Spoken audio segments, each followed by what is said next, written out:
GB news 24 online যাত্রা শুরু হয়েছে আপনাদের 213 ফেব্রুয়ারি 1 বছর বর্ষপূর্তিতে।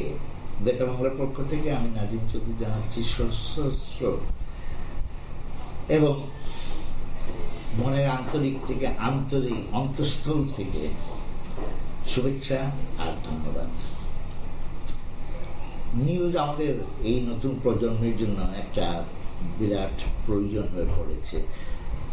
যেমনি আমি বেতা বাংলার মধ্যে দিয়ে আমি দেখেছি যে বাংলা ভাষায় তারা বাঙালিদের খবর পড়া, বাংলা ভাষায় বাঙালিদের অ্যাচিভমেন্ট এই দেশে কীভাবে হচ্ছে সেটার যে অ্যাকনলেজমেন্ট, এই জিনিসগুলো কিন্তু বাঙালিদের জন্য বিরাট প্রয়োজন। আজকে এই জিনিসটাই আমাদের নতুন প্রজন্মকে আরও অনুপ্রাণিত করবে তাদের জীবনের স্টেপ